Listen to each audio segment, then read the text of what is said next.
Lang ang preparation so far.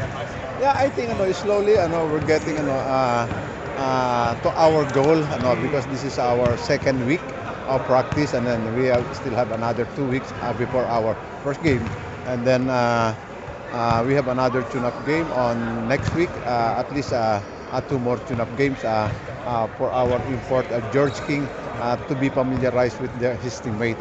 So far, so good naman. This is his third day in practice, and was positive, and accommodating him, dahil we know na he can score, and what we want to have this coming conference, to strengthen our defense, because our import is not that big, but and Jim Morris not around today, and we don't know yet, if he will be in top shape. I mean, in game shape, and what we don't want to happen, and that's what happened in our last conference. We started too late, and that's why in the first few games namin we were struggling, and we want to avoid that. Coach, mukhang with George King, hindi na mauulit yung last conference niya na papalit-palit ang import based on his performance dati. Yeah, every conference naman, that's what we want to have, and we don't want to change the importer. But of course, after a win, if it's not helpful, so there's always a possibility, and any team naman, ganyan, because what we're thinking is the W, and there's a lot. It's not only my decision; it's a collective decision if we want to change import. But the way he plays with us, and we know him before na talagang he can score, all we have to do is to support him regarding the defense, because most of the time the scorer don't work really hard on defense, because what is important is his offense, so that's the time the local will have to support. Coach, may bago kayo with Jeric Anis and Paulo Hernandez. How do they fit sa system ng San Miguel? Slowly, they're trying to get along with those players, makikita mo naman, especially Jeric, we know na he can score, and the first 36 minutes, he was not able to score.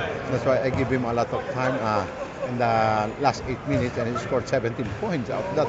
That's what we're expecting from him. I understand, because he's really trying his best to show kung anong meron siya, and then nakita naman natin last few minutes, talagang show na niya dahil yung kanyang 4 points, yung kanyang 3 points, layup, and we're expecting it from him naman, but of course naiintindihan natin dahil medyo gigil, ayan, gusto magpakita ganyan to establish, but I keep on telling them na just play your game, so we know your game, and of course siyempre may period of adjustment in terms of they are not the player naman na oy, I'm the star player, ganyan, so medyo low profile sila, and that's what I'm trying to do, no, you have to be yourself. Mag-iba ba role niya dito kumpara nung sa Terra Firma, or Yeah, a little bit different, but what we need from him is his outside shooting. He's a combo guard, especially we don't have a lot of point guard, Chris Ross, I hopefully this coming he'll be healthy come our first game, and we have Rosales and Hernandez to back him up, and then ayun si Ahnisi, pwede siyang maging point guard, he can dribble, but sometimes nagsasuffer yung kanyang offense pagka point guard, but noticeable naman yun, yung ginagawa niya dito sa team natin, and then alam ng mga coaching staff kung saan siya magaling. Coach, kasi medyo this conference FIBA rules, no? may konting changes. Ano masasabi mo doon sa mga konting Well, regarding the changes, it's not something na we have to worry about, because most of the players naman came from the amateur. They know what's the rule. It's all about the consistency of the call, and then everybody's willing to adjust, because first of all, ano, FIBA is the standard of the rules in basketball. Except NBA, PBA, sometimes meron ano. It could be a hybrid because what the NBA is trying to do and the PBA is trying to do it's an entertainment.